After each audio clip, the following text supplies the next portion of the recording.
सगळीकडे गाढ शांतता पसरली होती. लक्ष्मणजींना काय करावे काहीच समजत नव्हते. आज जणू निर्माणकर्ता त्यांच्या विरोधात गेला होता. त्यांच्या पत्नीचा मृतदेह हॉस्पिटलच्या वॉर्डमध्ये पडला होता आणि त्यांची विधवा मुलगी पांढऱ्या साडीत मेकअप न करता त्यांच्यासमोर उभी होती. त्यांचा संसार क्षणार्धात उद्ध्वस्त झाला होता. खूप इच्छा मनात ठेवून त्यांनी आपल्या मुलीचे लग्न लावले होते, पण ते आपल्या मुलीचे लग्न नाही तर तिचे आयुष्य उद्ध्वस्त करणार आहे हे त्यांना फारसे माहीत नव्हते. त्यांच्या डोळ्यांसमोरून जणू काही चित्रपट चालू होता तसे सर्व काही त्यांच्या डोळ्यासमोरून जात होते. वर्षानुवर्ष त्यांना मूलबाळ नव्हते. अनेक प्रार्थनेनंतर देवाने त्यांना आशीर्वाद दिला आणि त्यांच्या घरी एक मुलगी झाली. मुलगी देवदूतासारखी सुंदर होती आणि तिच्या जन्मानंतर त्यांचा व्यवसाय इतका वाढला की आजूबाजूला संपत्तीचे भंडार झाले. देवी लक्ष्मीचा आशीर्वाद स्वीकारून त्यांनी आपल्या मुलीचे नावही महेश्वरी ठेवले. पती पत्नी दोघांनीही आपल्या मुलीला फुलांच्या पलंगावर वाढवले. आयुष्यातील प्रत्येक आनंद तिला दिला. लग्नासाठी ती योग्य वयात आल्यावर एक चांगल्या घरातील देखण्या आणि निर्व्यसनी मुलाशी तिचे लग्न झाले. हे कुटुंब या शहरातील सर्वोच्च आणि श्रीमंत कुटुंब होतं. त्या लोकांनी पुढे येऊन त्यांच्या मुलीचा हात मागितला होता. एकदा त्यांच्या मनात एक शंका आली की एवढी मोठी माणसे त्यांच्याकडे आपल्या मुलीचा हात मागायला का आली आहेत. पण ते म्हणाले की आपल्या नातेवाईकांमध्ये आम्ही तुमच्या मुलीचे खूप कौतुक ऐकले आहे, म्हणून आम्ही तुमच्या मुलीचा हात मागायला आलो आहोत. आमच्या एकुलत्या एक मुलासाठी आम्ही तुमच्या मुलीचा हात मागायला आलो आहोत. आम्ही अशाच सभ्य मुलीच्या शोधात होतो. लग्न झालं. त्यांची मुलगीसुद्धा तिच्या सासरच्या घरी गेली. लक्ष्मणजी आणि त्यांची पत्नी दोघेही देवाचे आभार मानत होते की त्यांच्या मुलीचे लग्न इतक्या चांगल्या कुटुंबात झाले. दुसरीकडे महेश्वरीच्या सासरच्या घरी पूर्ण रीतिरिवाज आणि थाटामाटात तिचे स्वागत करण्यात आले. लग्नाच्या बेडवर नवरी बनून बसलेली महेश्वरी तिचे पती विराजची वाट पाहत होती. काही वेळाने विराज आला, पण त्याच्या चेहऱ्यावर एक विचित्र उदासीनता पसरली होती. महेश्वरी काही विचारायच्या आधीच तो स्वतःच तिला म्हणाला, कदाचित या जगातील मी पहिला नवरा असेल ज्याने लग्नाच्या रात्री त्याच्या बायकोला अशी भेट दिली असेल. महेश्वरीला काही समजले नाही. तिने विराजकडे प्रश्नार्थक नजरेने पाहिलं. तिला त्याच्याकडे असे बघताना पाहून विराज म्हणाला, हे बघ महेश्वरी, मला तुला फसवायचे नाही. माझ्या आईवडिलांनी तुम्हा सर्वांशी मोठा विश्वासघात केला आहे. मला फुफ्फुसाचा कर्करोग आहे आणि तोही 4थ्या टप्प्यात.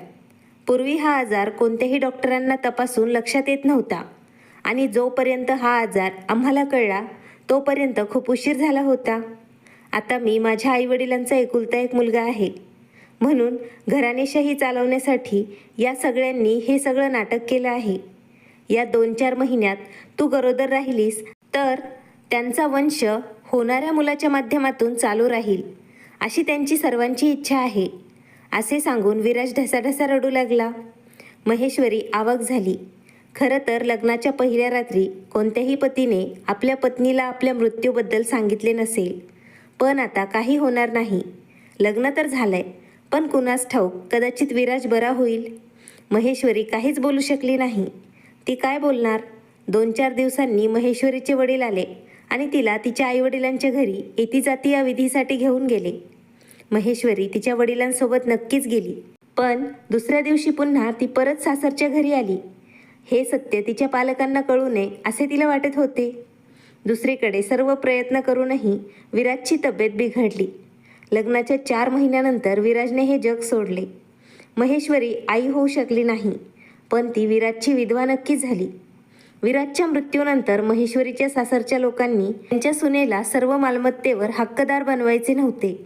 दरम्यानच्या काळात महेश्वरी आई झाली तर त्या मुलाला ती आपल्या मालमत्तेचा मालक बनवेल असे त्यांना वाटले होते. पण एखाद्या अनोळखी मुलीला आपल्या मालमत्तेचा मालक त्यांना बनवायचे नव्हते. म्हणून त्यांनी महेश्वरीला अपशकुन ठरवले आणि तिला घरातून हाकलून दिले. त्यानंतर त्यांची सर्व मालमत्ता त्यांनी त्यांच्या मुलीला आणि त्यांच्या मुलांना दिली. त्यामुळे पुढे कायदेशीर मार्गानेही माहेश्वरी किंवा तिचे कुटुंबीय त्यांची मालमत्ता मिळवू शकले नाहीत. हे सर्व सत्य लक्ष्मणजी आणि त्यांच्या पत्नीला कळल्यावर त्यांच्या पायाखालची जमीनच सरकली. मुलीच्या पतीच्या मृत्यूची बातमी कळताच महेश्वरीच्या आईला हृदयविकाराचा झटका आला आणि त्या ICUमध्ये आयुष्याशी लढा देत होत्या. आणि मग सर्व प्रयत्न करूनही त्यांना त्यांचा जीव गमवावा लागला. रुग्णालयात उभं राहून लक्ष्मणजींनी एकदा आपल्या मुलीकडे आणि दुसऱ्यांदा पत्नीच्या मृत शरीराकडे पाहिले. त्यांना काय करावे हे समजत नव्हते. एकाच वेळी लागलेले हे 2 धक्के त्यांच्या हृदयाला सहन न झाल्याने तिथेच बसून त्यांना देखील हृदयाचा झटका आला आणि काही वेळातच त्यांचा जीव गेला. आणि महेश्वरी ती गरीब बाई, जणू तिची संज्ञा शून्य झाली होती. माहीत नाही कोणत्या जन्माचा बदला या जगाच्या निर्मात्याने घेतला होता. क्षणार्धात सगळं संपलं. दूरचे नातेवाईक आणि समाजातील सदस्यांच्या मदतीने महेश्वरीने तिच्या आईवडिलांचे अंत्यसंस्कार केले. लक्ष्मणजींच्या मालमत्तेवर गिधाडासारखे डोळे असलेले लोक सोडून बाकी सर्वजण हळूहळू निघून गेले. रिअल इस्टेटचा व्यवसाय हा लक्ष्मणजींचा होता. तो त्यांच्या मृत्यूनंतर महेश्वरीच्या ताब्यात जाणार नव्हता. बाजारात गुंतवलेले सर्व पैसे वाया गेले. तिचं घर, विस्तीर्ण बाग आणि तिचं ऑफिस एवढंच काय उरलं होतं. महेश्वरी महिनोमहिने दुःखात बुडून राहिली. हळूहळू सर्व पैसे संपुष्टात येऊ लागले आणि घर चालवणे तिला कठीण होऊ लागले. पैसे गमावल्यानंतर तिने एका खाजगी शाळेत शिक्षकाची नोकरी धरली. ती यांत्रिक पद्धतीने जिवंत प्रेतासारखी जगत होती. दरम्यान एके दिवशी अचानक तिच्या काकांचा मुलगा सौरभ तिला भेटायला आला. लहानपणापासूनच महेश्वरीसोबत त्याची चांगलीच मैत्री झाली आणि दोन्ही भावा बहिणींमध्ये खूप प्रेम होते. पुढे महेश्वरीचा चुलत भाऊ शिक्षण पूर्ण करण्यासाठी विदेशात गेला आणि पुन्हा तो तिथे स्थायिक झाला. इतक्या वर्षांनी त्याला परत येताना पाहून माहेश्वरी आश्चर्यचकित झाली. पण त्यांच्या मनात तिच्याबद्दल आपुलकी आणि प्रेम पाहून तिलाही आनंद वाटला की या मोठ्या जगात आपली काळजी घेणारं कोणीतरी आहे. सौरभने महेश्वरीला आनंदी ठेवण्याचा आणि हसत ठेवण्याचा पुरेपूर प्रयत्न केला. पण त्याला किती दिवस राहता येणार. शेवटी त्याला परत जावे लागले. आणि मग एके दिवशी जेवण करताना सौरभ महेश्वरीला म्हणाला की बघ महेश्वरी, आता ना काकू राहिल्या ना काका. एवढ्या मोठ्या जगात तू एकटी कसं राहू शकते. मी म्हणतो की तू पुन्हा स्वतःचे घर बसवण्याचा विचार कर. असे कधीच होणार नाही सौरभ. एवढी फसवणूक झाल्यावर माझा जगातल्या प्रत्येक नात्यावरचा विश्वास उडाला आहे. जोपर्यंत मी जिवंत आहे तोपर्यंत मी एकटीच राहणार आहे. माझ्याकडे राहण्यासाठी घर आहे आणि मी काम करत आहे. महेश्वरी म्हणाली, पण किती दिवस तू शाळेत शिक्षिका म्हणून काम करू शकणार. उशिरा का होईना तुझे शरीर थकेल. मग तू काय करशील. नंतरचे नंतर बघू सौरभ, आता उशीर झालाय, तू पण जाऊन झोप. महेश्वरीने सौरभला गप्प बसवले. पण ती स्वतःच पलंगावर पडली आणि विचार करत राहिली.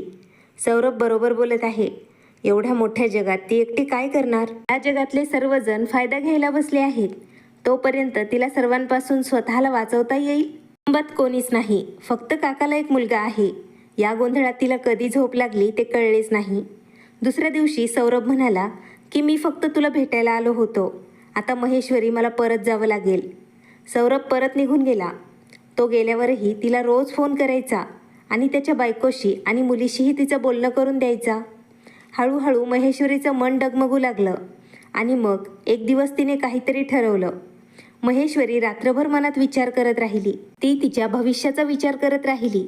आयुष्यात कितीतरी विश्वासघात सहन करून तिला सहजासहजी कोणावरही विश्वास ठेवावासा वाटला नाही. इतक्या कमी वयात मी इतके संकट सहन केले.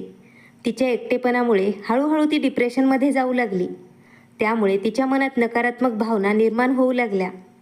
सकाळी उठल्याबरोबर तिने सौरभला फोन केला आणि म्हणाली, सौरभ, मला माझ्या घरात एक अनाथाश्रम उघडायचे आहे, जेणेकरून अनाथ मुलांना मला सांभाळता येईल आणि मला माझ्या मुलांचे प्रेम आणि पाठिंबा मिळेल. सौरभ म्हणाला, महेश्वरी, तू वेडी झाली आहेस का. अनाथाश्रम उघडणे ही साधी गोष्ट आहे का. आणि मग मुलांच्या राहण्याची आणि जेवणाची व्यवस्था तू कशी करणार. हे बघ महेश्वरी, मी अजूनही तुला म्हणतो, तू आमच्याकडे निघून ये. शेवटी मी तुझा भाऊ आहे. मला माहिती आहे की तू लहान वयात खूप विश्वासघात सहन केले आहेस, पण विश्वासाची सुरुवात कुठून तरी करावी लागते. महेश्वरी म्हणाली, परंतु सौरभ, इथल्या मालमत्तेचं काय होणार. पप्पांची सर्व प्रॉपर्टी लोकांनी आधीच बळकावली आहे. पण जे काही उरले आहे ते मी जपून ठेवावं असं मला वाटतं. मी विदेशात गेल्यावर ही प्रॉपर्टी देखील उरणार नाही आणि मग मला अमेरिकेतील राहणीमान, तिथली भाषा आणि तिथे जाऊन कोणाशीही बोलता येण्या इतपत माझी इंग्रजी कोणालाही कळणार नाही. महेश्वरी गोंधळलेल्या स्वरात म्हणाली, तू हो तर म्हण महेश्वरी, मी सर्व व्यवस्था करेन तुझी. सौरभ म्हणाला, आणि काही दिवसांनी सौरभ भारतात परत आला. त्याने महेश्वरीच्या वडिलांचे जुने कर्मचारी गोविंदजी यांना बोलावून घर, जमीन आणि कार्यालयाची जबाबदारी त्यांना दिली.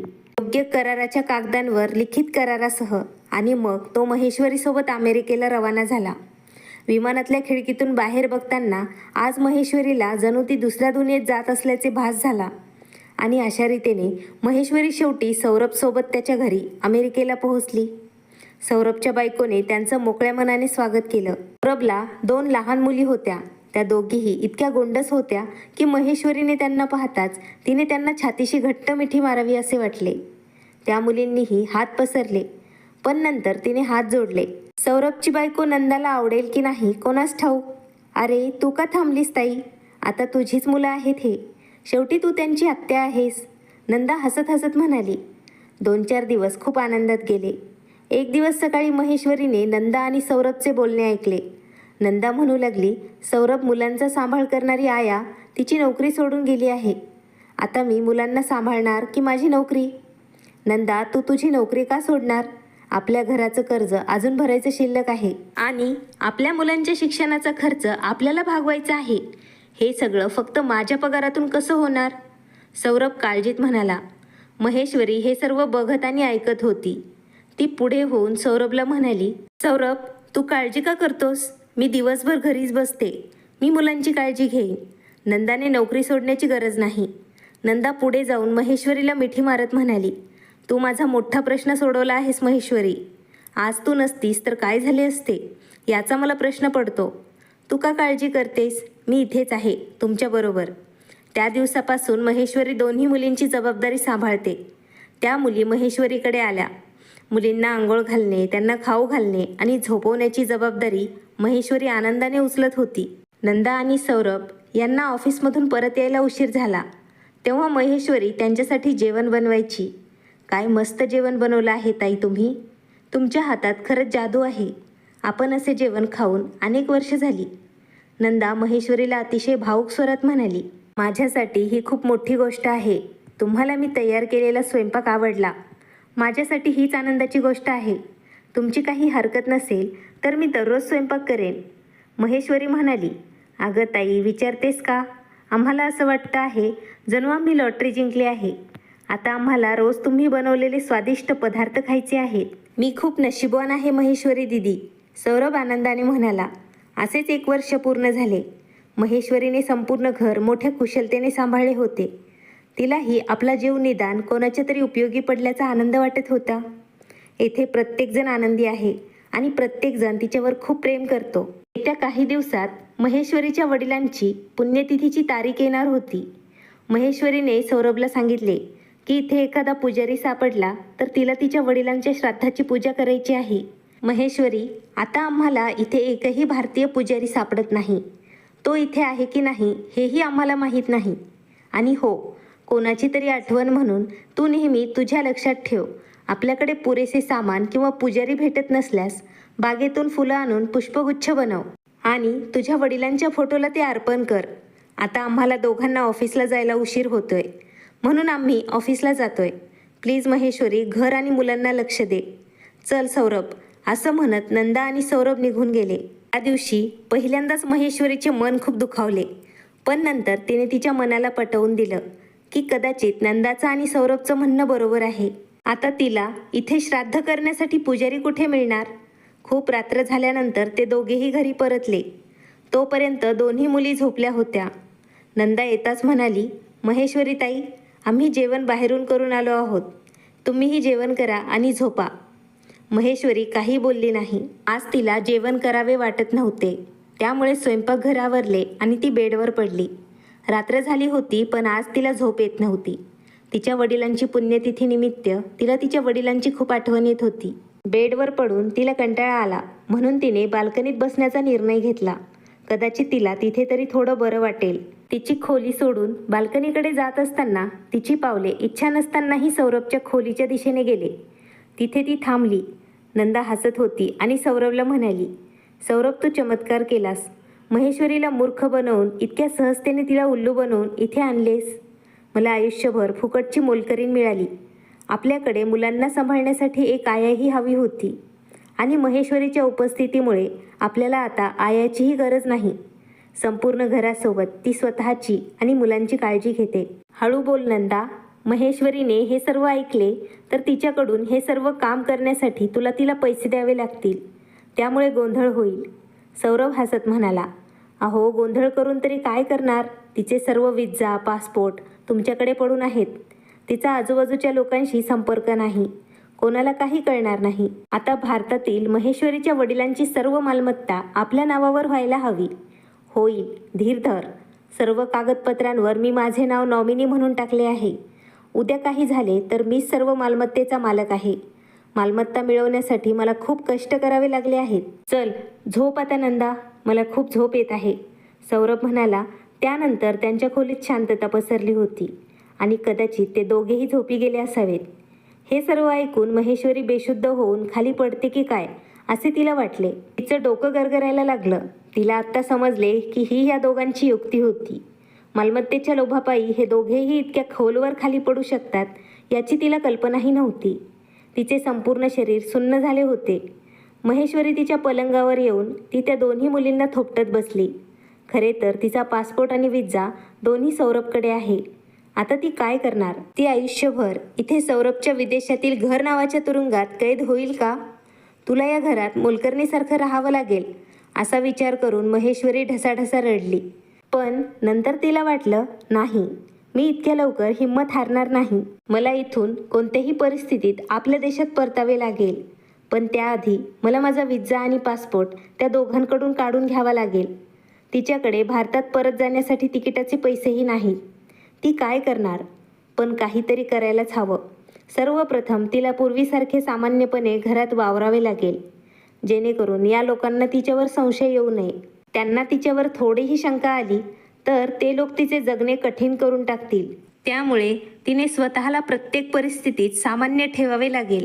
महेश्वरीने रात्र याच विचारात घालवली. रोजच्याप्रमाणे तिने सकाळी उठून सर्वांसाठी चहा नाश्ता बनवला. आंघोळ करून मुलींना तिने शाळेत पाठवले. नाश्त्याच्या टेबलवर महेश्वरी सौरभला म्हणाली, सौरभ बघ, आता मुलींचे शिक्षण होत आहे. आता माझ्यासाठी त्यांचा अभ्यास घेणे थोडा अवघड आहे, कारण तुला माहिती आहे माझं इंग्रजी इतकं चांगलं नाही आहे. मी विचार करत आहे की जर मी थोडं इंग्रजी शिकले तर तुझ्या मुलींना मी अभ्यासात मदत करू शकेल. त्यामुळे त्यांना अभ्यास करणे सोपे होईल आणि मग मला घराबाहेरची कामेही करता येतील. आजकाल तू आणि नंदा दोघं किती अडचणीत आहात. अशा परिस्थितीत मी बाहेरची कामं केली तर तुम्हा दोघांनाही आराम मिळेल. नंदा आणि सौरभ एकमेकांकडे डोळे वटारून हसत हसत म्हणाले, हो हो, का नाही महेश्वरी. आणि तुला हवे असल्यास मी तुला 1 तासासाठी कोचिंग सेंटरला सुद्धा पाठवायला तयार आहे. कदाचित त्या दोघांनाही वाटत असेल की आता आपल्याला घराबाहेरच्या कामातूनही मुक्तता मिळेल. महेश्वरीने कोचिंगसाठी होकार दिला. आता ती तिच्या प्लॅनच्या दुसऱ्या टप्प्याची तयारी करू लागली. आयुष्याच्या रंगमंचावर महेश्वरी मोठ्या कौशल्याने वावरत होती. बिचारी एकटी मुलगी काय करू शकते? प्रत्येक पावलावर तिची फसवणूक होत होती. लोक तिची फसवणूक करत होते. मग अशा परिस्थितीत ती गरीब मुलगी शांत किती दिवस राहू शकते? तिचे हृदय दुःखाने आणि असहाय्यतेने रडत असेल, पण तिच्या ओठांवर नेहमी हास्य होते. महेश्वरीने ज्या कोचिंग क्लासमध्ये प्रवेश घेतला तिथे अनेक देशांच्या भाषा शिकवल्या जात होत्या. तिथे सर्व अनोळखी माणसं होती, पण तरीही एकमेकांची भाषा न कळता हळूहळू सगळे एकमेकांशी जुळले आणि हळूहळू ते काही हातवारे करून त्यांच्याच भाषेत बोलू लागले. तिथेच एक राज नावाचा मुलगा तिच्यासोबत शिकत होता. हळूहळू महेश्वरी आणि राज यांची मैत्री झाली. महेश्वरीच्या चेहऱ्यावर दुःखाचे ढग पाहून राजने तिला अनेक वेळा धीर देण्याचा प्रयत्न केला, पण महेश्वरी त्याला काही सांगू शकली नाही. घरची आणि बाहेरची दोन्ही कामं करताना महेश्वरी खूप दमून जायची. पूर्वी नंदा तिला प्रेमाने विनंती करायची आणि कामं सांगायची, पण आता ती महेश्वरीला ऑर्डर देऊ लागली. हे काम का नाही केलं? आत्तापर्यंत काय करत होतीस? आज जेवायला का बनवलं नाही? कधी कधी ती अचानक म्हणायची, आज घरी किटी पार्टी आहे, माझ्या मैत्रिणी येणार आहेत, म्हणून संध्याकाळच्या पार्टीची सर्व तयारी तू एकटी कर. महेश्वरी रात्रंदिवस रोबोटप्रमाणे काम करत होती आणि ती नंदाच्या शिव्याही ऐकत होती. त्या रात्री महेश्वरीला खूप ताप आला होता. तिचे संपूर्ण शरीर दुखत होते. त्यामुळे पहाटे तिचे डोळे उघडले नाही आणि मुलींच्या शाळेची बस चुकली. तिची अवस्था न पाहता नंदाने तिच्यावर बॉम्ब फोडला. म्हणाली, भारतात तुला कोणी विचारत नव्हतं. महेश्वरी, आम्ही तुला इथे आणलं आणि तुला राणीसारखं वागवलं, तरीही तुझे खूप नखरे चालू आहेत. तुझ्यामुळे आज माझ्या मुलींची बस चुकली. तेव्हा सौरभने येऊन प्रकरण सांभाळून घेतलं आणि नंदाला त्याने खोलीत नेलं आणि समजावत तिला म्हणाला, महेश्वरीसोबत तू असं वागलीस तर काय होईल कोणास ठाऊक. ती हे घर सोडून पळून जाईल. तू जरा डोकं थंड ठेव. नंदा, विचार कर, ही तीच कोंबडी आहे जी आपल्यासाठी सोन्याची अंडी घालते. तिला काही काळ नियंत्रणात ठेव. महेश्वरी सर्व काही ऐकत होती, बघत होती आणि तिला सर्व काही समजत होतं. पण ती तिच्या परिस्थितीमुळे असह्य झाली होती. दुसऱ्या दिवशी जेव्हा ती कोचिंग क्लासला गेली तेव्हा तिचा निस्तेज चेहरा पाहून राजने तिला पुन्हा विचारलं, काय झालंय?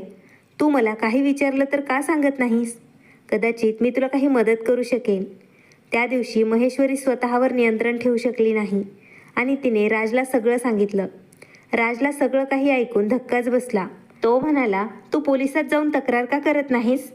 नाही, मी आत्ता असं काही करू शकत नाही, कारण माझा पासपोर्ट आणि व्हिसा दोन्हीही सौरभकडे आहे. प्रथम मला ते दोन्ही त्याच्या ताब्यातून काढून घ्यावे लागतील. त्यानंतर जर तुला माझी मदत करायची असेल तर तू मला येथे वर्क परमिट मिळवून देऊ शकतो. ते घर सोडल्यानंतर मी दुसरीकडे कुठेतरी काम करू शकते. राज विचारात हरवला होता. मग तो म्हणाला, ठीक आहे, मला इथली खूप माहिती आहे. मी तुझ्यासाठी जॉब शोधण्याचा प्रयत्न करेन. जोपर्यंत तू तुझ्या देशात घरी जात नाही तोपर्यंत मी तुझ्या सोबत आहे. महेश्वरी घरी परतली तेव्हा सौरभ अडचणीत असल्याचे तिने पाहिले. त्याने सकाळी नंदाच्या वागण्याबद्दल महेश्वरीची माफी मागितली आणि महेश्वरीसाठी त्याने कॉफी आणली. महेश्वरी काहीच बोलली नाही. काही दिवसांनी महेश्वरी सौरभला म्हणाली, सौरभ, मला इथे येऊन आता 1.5 वर्ष झालं आहे. तू कदाचित माझा व्हिसा 2 वर्षांसाठी बनवला होता. त्यामुळे व्हिसाची मुदत संपण्यापूर्वी मला व्हिसा परत बनवून घ्यायचा आहे. काही वर्षांसाठी त्याची मुदत मला वाढवायची आहे, कारण आता मलाही इथेच राहायचे आहे. माझे मन इथे रमले आहे. मला भारतात परत जायचे नाही. आता मुलींना सोडून मलाही तिकडे जावे असे वाटत नाही. काय? सौरभने महेश्वरीकडे आश्चर्याने पाहिलं. हो सौरभ, मी खरं बोलत आहे. तुला एवढं आश्चर्य का वाटत आहे? शेवटी तू माझा भाऊ आहेस. हे माझं माहेरचं घर आहे. मी बरोबर बोलत आहे ना सौरभ? हो हो, तुझं म्हणणं बरोबर आहे. मी उद्याच अर्ज करेन. तुलाही माझ्यासोबत येऊन काही कागदपत्रांवर स्वाक्षरी करावी लागेल, सौरभ आनंदाने म्हणाला. सौरभ विचार करत होता की महेश्वरी त्याला भारतात परत जाण्यासाठी त्रास देईल, पण इथे उलट झाले आहे. तिला जायचेच नाही. चांगले आहे. महेश्वरी त्या दिवसाची वाट पाहत होती. राजला अगोदरच सांगितले होते की तिचा व्हिसा रिन्यू करायचा आहे. दरम्यान राजने तिच्यासाठी वर्क परमिट तयार केले होते आणि एका ठिकाणी तिच्या नोकरीसाठी बोलणेही केले होते. काही दिवसानंतर व्हिसाचा कालावधी 3 वर्षांसाठी वाढवण्यात आला. सौरभने पासपोर्ट आणि व्हिसा परत ऑफिसमध्ये ठेवायला सुरुवात करताच महेश्वरीने लगेच तो परत मागितला. तिथे सौरभला अधिकाऱ्यांसमोर तिला नकार देता आला नाही. अशा प्रकारे महेश्वरीने सौरभकडून तिचा पासपोर्ट आणि व्हिसा परत मिळवला. तिथून निघाल्यावर महेश्वरीने सौरभला सांगितले की तिला तिच्या कोचिंग सेंटरमध्ये काही काम आहे, म्हणून ती तिथे जाणार आहे. ती परत तिचे काम संपवून घरी येईल. आज सौरभला महेश्वरीचे वागणे जरा विचित्र वाटले, पण त्याने तिच्याकडे फारसे लक्ष दिले नाही. महेश्वरी राजसोबत त्याच्या कार्यालयात गेली, जिथे तिला कामासाठी बोलवण्यात आले होते. मुलाखतीनंतर तिला कामावर घेण्यात आले. राजने महेश्वरीची वर्क परमिट तयार करून तिला दिली होती. महेश्वरीने तिची सर्व कागदपत्रे झेरॉक्स करून घेतली आणि त्याची एक प्रत तिने राजकडे ठेवली. आज तिला घरी परतायला खूप उशीर झाला होता. घरी पोहोचताच तिला दिसले नंदा आणि सौरभ दोघेही तिची आतुरतेने वाट पाहत होते. नंदा तिच्याकडे भस्मात नजरेने पाहत म्हणाली, आज दिवसभर कुठे होतीस? कोचिंगनंतर मी एका ठिकाणी मुलाखत देण्यासाठी गेले होते आणि सौरभ दादा, मला ही नोकरी मिळाली आहे हे जाणून तुम्हाला खूप आनंद होईल. महेश्वरी अतिशय शांत स्वरात म्हणाली. पण महेश्वरी, तुला नोकरी करायची काय गरज आहे? शेवटी इथे काय कमी आहे तुला? सौरभने काळजीने विचारले. सौरभ, ही काही उणिवांची गोष्ट नाही. ही माझ्या स्वाभिमानाची गोष्ट आहे. आजपर्यंत तुम्ही माझ्यासाठी जे काही केलं त्याबद्दल मी तुमचे मनापासून आभार मानते. पण महेश्वरी, तुला घरातील काम आणि मुलांना सांभाळता येईल का? नंदाने काळजीने विचारले. नाही, आता मी पूर्वीसारखं काही काम करू शकणार नाही. पण हो, कामावर जाण्यापूर्वी आणि परत आल्यानंतर मी जे काही करू शकते ते काम मी नक्कीच करेन. महेश्वरी म्हणाली, म्हणजे तू आमच्या घराला धर्मशाळा समजतेस का?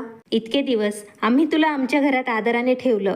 तू त्या उपकारांची अशा प्रकारे परतफेड केलीस, तेही अशा वेळी जेव्हा माझ्या मुलींना सांभाळायला आमच्याकडे आया नाही. आमच्या घरात मुलांची काळजी घेणारं आता कोणी नसेल ना, स्वयंपाक बनवणारी कोणी असेल. नंदा आपला संयम गमावून जोरात ओरडली आणि महेश्वरीला म्हणाली, यात माझा दोष नाही. नंदा मॅडम, तुम्ही जरा तुमच्या मनात डोकावून बघा. तुम्ही लोकांनी मला माझ्या देशातून इथे आणले आहे, तेही फक्त स्वतःच्या स्वार्थासाठी. मला तुम्ही इकडे बोलावले. त्यानंतर तुम्ही घरातील सर्व नौकर काढून माझ्याकडून सर्व लोकांची कामं करून घेतली. त्यानंतरही तुमचे समाधान झाले नाही. तुम्ही दोघांनी माझ्या वडिलांच्या सर्व मालमत्तेवर नजर ठेवली. माझे काय होईल याचा एकदाही तुम्ही विचार केला नाही. तुम्ही लोकांनी फक्त स्वतःचा स्वार्थ पाहिला. नाती नाती सर्व नाते असेच राहिले तर माझ्यासाठी अनाथ असणे चांगले आहे. जर जगाच्या लोकांना तुमच्या दोघांच्या कुप्रथा कळल्या तर लोक प्रत्येक नात्यावर टीका करू लागतील.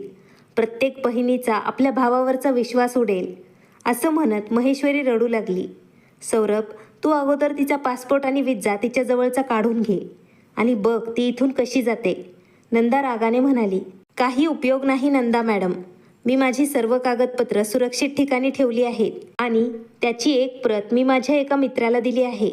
महेश्वरी अतिशय शांत स्वरात म्हणाली, आता तू आमच्या घरातून निघून जा.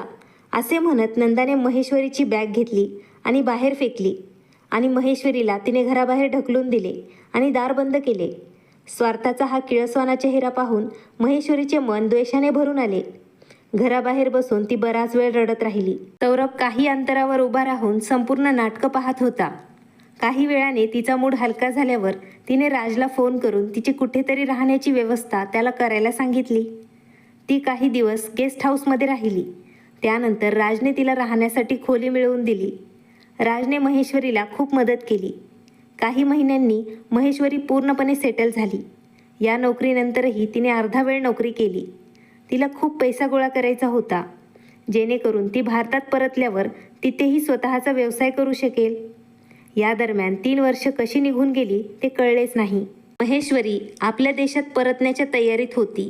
राज खूप दुःखी होऊन तिला थांबवण्याचा प्रयत्न करत होता. राज म्हणाला, आज मला तुला एक गोष्ट सांगायची आहे, जी मी तुला खूप आधी सांगायला हवी होती. मी तुझ्या प्रेमात पडलोय महेश्वरी. मी कल्पनेत माझ्या आयुष्याचा जोडीदार असण्याची कल्पना केली होती. अगदी तशीच आहेस तू. मला तुझ्याशी लग्न करायचं आहे. असं म्हणत त्याचे डोळे भरून आले. महेश्वरी म्हणाली, माझा भूतकाळ तुला माहिती नाही. माझं लग्न अगोदर झालं होतं आणि माझा नवरा आता या जगात नाही. आणि या जगातल्या माणसांचे इतके रंग बघून आणि नात्यांच्या वास्तवाला सामोरं गेल्यावर मला कोणाच्याही सोबत राहण्याची इच्छा नाही. पण तरीही मी तुझी वाट पाहीन महेश्वरी. माझं तुझ्यावर खूप प्रेम आहे. राजने महेश्वरीचा हात हातात घेत म्हणाला. आणि शेवटी महेश्वरी तिच्या मायदेशी पोहोचली. येताच ती गोविंदला भेटली आणि तिच्या ऑफिसच्या बाहेरची संपूर्ण परिसर तिने साफ करून घेतला. तिने कैलासवासी लक्ष्मण प्रसाद यांच्या नावाने अनाथाश्रम आणि वृद्धाश्रमाचे मंडळ स्थापन केले. त्यांच्या बंगल्याचा एक भाग वृद्धाश्रमासाठी आणि एक भाग मुलांसाठी तयार करून घेतला. हळूहळू बरीच म्हातारी माणसे आणि अनाथ मुलं तिथे जमा होऊ लागली. त्यांच्यामध्ये स्वतःचा उदरनिर्वाह करू शकणारे वृद्ध लोक होते आणि त्यांना फक्त काळजी घेण्याची गरज होती. जे काम करू शकत होते त्यांना त्यांच्या क्षमतेनुसार काम दिले जात होते.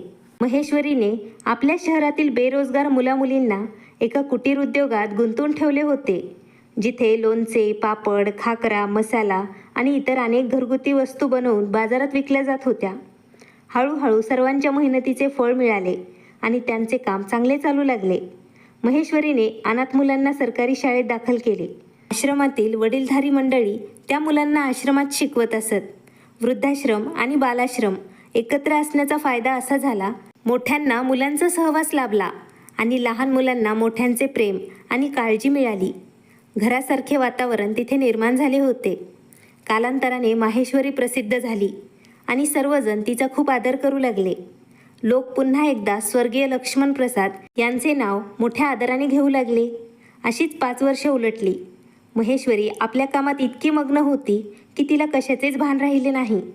एके दिवशी अचानक एक शिपाई ऑफिसमध्ये आला आणि म्हणाला, मॅडम, तुम्हाला कोणीतरी भेटायला आले आहे. आणि तिला भेटायला आलेल्या माणसाला पाहून महेश्वरी थक्क झाली. तुला माझी आठवण येते की विसरली आहेस तू मला? एक ओळखीचा आवाज महेश्वरीच्या कानावर पडला. तो दुसरा कोणी नसून तो राज होता. कसं विसरू मी तुला राज? तुझ्यामुळेच मी त्या पिंजऱ्यातून मुक्त झाले. तूच मला जगण्याची दिशा दाखवलीस. महेश्वरी त्याला म्हणाली, हे बघ महेश्वरी, मी तुझ्यासाठी काय आणले आहे.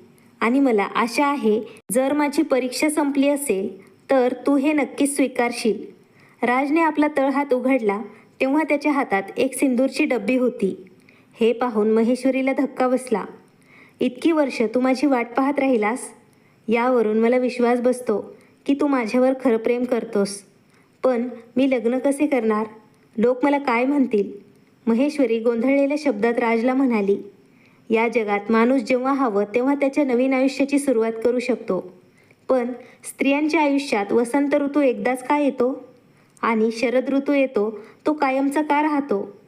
तुझ्या आयुष्यात वसंत ऋतू पुन्हा येईल महेश्वरी, आणि मी तो घेऊन आलोय. असं म्हणत राजने महेश्वरीच्या भांगेत सिंदूर भरला. महेश्वरीच्या डोळ्यातून अश्रूंच्या धारा वाहत होत्या. तिने राजच्या छातीला घट्ट मिठी मारली. इकडे सौरभला त्याच्या वकिलांचा फोन आला होता की महेश्वरीने सर्व मालमत्ता तिच्या नावावर हस्तांतरित केली आहे आणि त्याचे नाव नॉमिनीमधून काढून टाकले आहे. तुम्ही तिची मालमत्ता फसवणूक करून हडप करण्याचा प्रयत्न केला होता अशी तिने पोलिसात तक्रारही तुमच्या नावावर दाखल केली आहे. इथे तुम्ही भारतात आलात तर तुम्हाला अटकही होऊ शकते. वकिलांचे बोलणे ऐकून सौरभ आणि त्याची पत्नी स्तब्ध झाले. आता अनेक संकटानंतर महेश्वरीच्या आयुष्यात आनंदाने दार ठोठावले होते आणि आनंद तिच्या आयुष्यात आता परत आला होता. मित्रांनो, तुम्हाला ही कथा कशी वाटली? कृपया कमेंट बॉक्समध्ये तुमचे मत कळवा. कथा आवडल्यास लाईक, शेअर आणि नवीन असल्यास सबस्क्राईब करायला विसरू नका. धन्यवाद. आभारी आहोत.